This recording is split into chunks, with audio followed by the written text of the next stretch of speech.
प्रयागराज में उमेश पाल हत्याकांड मामले में प्रशासन की कार्रवाई लगातार जारी है और इस मामले में पीडीए ने माफियाओं को लेकर एक सूची तैयार की है और इस सूची में शहर के माफियाओं के मकानों को चिन्हित किया गया है। तो लगातार आपको बता दें कि कार्रवाई तेज है जब से सीएम मुख्यमंत्री योगी आदित्यनाथ ने भरी सभा में ये कहा कि माफियों को मिट्टी में मिला देंगे और इसके बाद से लगातार कार्रवाई जारी है और हम ऐसा देख रहे हैं बुलडोजर की कार्रवाई लगातार जारी है।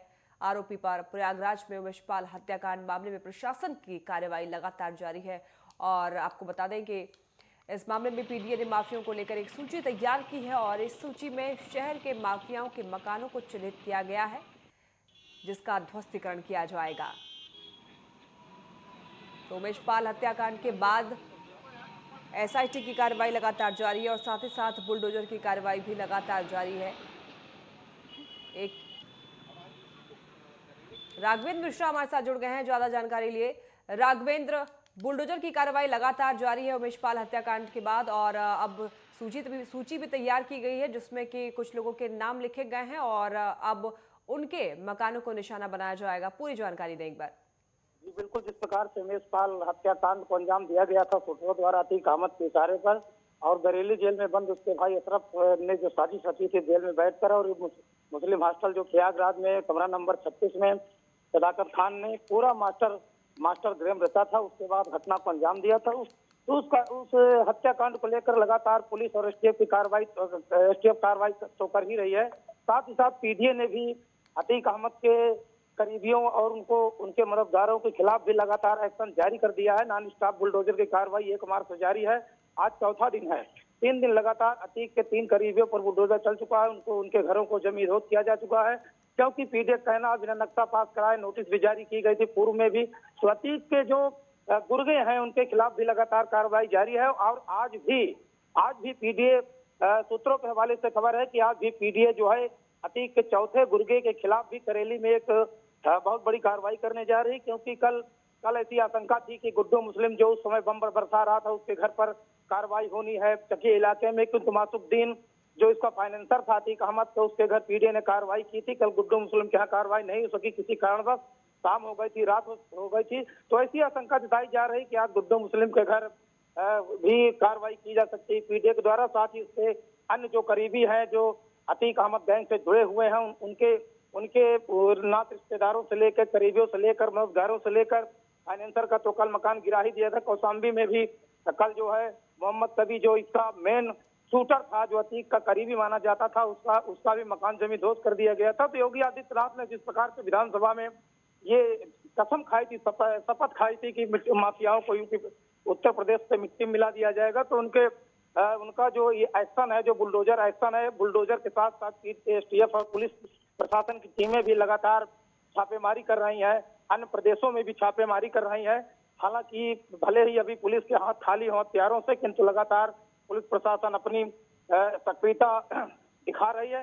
तो दूसरी बात आपको बता दें कि पीडीए कहीं भी जो है चूक करने को तैयार नहीं है, क्योंकि उनका सीधा सा एक अभियान है, बुलडोजर का एक अभियान है कि जो भी अवैध तरीके से संपत्ति अर्जित किए हैं, जो धन अर्जित किए हैं, अतीक के गुर्गे, अतीक के मददगार, उनके साथ रहने वाले जो शूटर हैं, हत्यारे हैं, रंगदारी मांगने वाले हैं, उनके खिलाफ लगातार नॉन स्टॉप बुलडोजर कार्रवाई जारी होगी। और आज भी बुलडोजर चल सकता है, दूसरी मैचिंग बुलडोजर चलाया जा सकता है। तो लगातार जो है अतीक अहमद के जो करीबी हैं उनका जो है लगातार साम्राज्य ध्वस्त करने का जो संकल्प भाजपा सरकार योगी सरकार ने लिया है वो लगातार जारी है। एक बात आपको और बता दें कि ये जो उमेश पाल हत्याकांड है इसको लेकर भी एक बहुत बड़ा खुलासा हुआ है। 24 अगस्त 2022 को धूमनगंज इलाके में ही एक प्रॉपर्टी थी उमेश पाल की जिसको लेकर रंगदारी मांगी गई थी। 1 करोड़ की रंगदारी मांगी गई थी और अतीक के 5 गुर्गों ने जबरदस्ती जो है वहां पर जो है कब्जा कर लिया था उसकी जमीन पर और जमीन छोड़ने के नाम पर 1 करोड़ की रंगदारी मांगी थी, जिसको लेकर उमेश पाल ने इनकार कर दिया था। बाद में जो है ये बात अतीक अहमद तक पहुंची तो अतीक अहमद ने ही पूरा प्लान रचा। तो सवाल ये भी उठता है पुलिस प्रशासन पर, क्योंकि दूसरे दिन ही उमेश पाल ने 5 लोगों के खिलाफ जो अतीक के गुर्गे थे धूमनगंज थाने में FIR दर्ज कराई थी, जिसमें जिन लोगों ने रंगदारी मांगी थी 1 करोड़ की उनके खिलाफ मुकदमा भी दर्ज कराया गया था। तो सवाल ये उठता है पुलिस प्रशासन से कि अगर उस समय उनको गिरफ्तार कर लिया जाता, क्योंकि जो जफर का पहले दिन मकान ध्वस्त किया गया था उसका भी इसमें नाम था। उसने ही जो है गोली बंदूक के साथ उसकी जमीन पर कब्जा किया था। तो उस समय जिन लोगों का नाम FIR में दर्ज था, उमेश पाल ने दर्ज कराया था, उस समय अगर इनको पुलिस उठा लेती, पूछताछ करती, 6 महीने पहले की बात है, इतनी बड़ी घटना को अंजाम से रोका जा सकता था। जी जी लक्ष्मी। और राघवेंद्र, वहीं कई लोगों का ये कहना है कि उमेश पाल हत्याकांड के बाद क्या बुलडोजर की कार्रवाई तुरंत ही, क्या कितना सही है ये? जी बिल्कुल, विपक्षियों का आरोप है कि ये इसमें जो है सेकुलरिज्म भी सामने आ गया है, धर्म का मुद्दे भी आ गए हैं, सामने आ गए, क्योंकि जो भी विपक्ष के लोग हैं, जो भी मुस्लिम नेता हैं, वो भी कह रहे हैं कि एक समुदाय के खिलाफ योगी सरकार लगातार पार्शियलिटी कर रही, पक्षपात कर रही, उनके खिलाफ एक्शन ले रही, क्योंकि अतीक और मुख्तार मुस्लिम है तो मुस्लिम के खिलाफ एक्शन ले रही है और इस पर सवाल उठा रही है लगातार। तो बुलडोजर का एक्शन जो है जनता से अगर राय माना जाए तो जनता पूरी तरह से खुश है, क्योंकि जनता शांति चाहती है।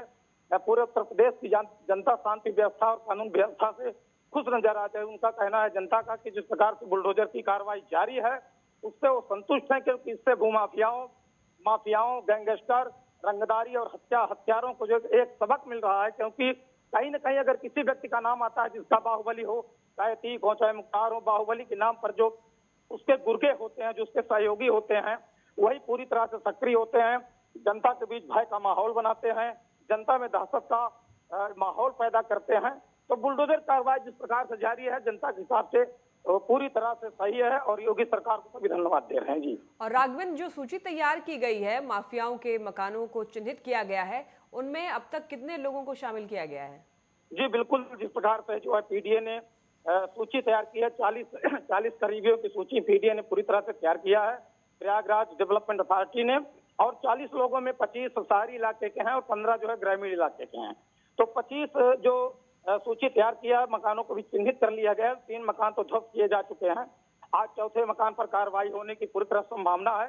तो शहरी इलाके में जो भी मकान चिन्हित किए गए हैं, अतीक अहमद के करीबियों के, उनके सहयोगियों के, शूटरों के, जो भी इस जो है हत्याकांड में शामिल रहे हैं अथवा जो रंगदारी में या जो है जमीन हथियाने में अवैध तरीके संपत्ति अर्जित करने में सम्मिलित रहे हैं, तो 25 लोगों का शहरी क्षेत्र में जो है मकान चिन्हित कर लिया गया है और 15 लोगों का ग्रामीण क्षेत्र में। तो शहरी क्षेत्र में PDA पूरी तरह से कार्रवाई करेगी और ग्रामीण क्षेत्र में जिला प्रशासन के सहयोग से उन मकानों को ध्वस्त किया जाएगा जो अवैध तरीके से संपत्ति अर्जित किए हैं। ये सभी 40 व्यक्ति जो है 30 के करीबी हैं, ये PDA के अधिकारियों का कहना है। जी राघवेंद्र, बहुत शुक्रिया विस्तार में जानकारी देने के लिए।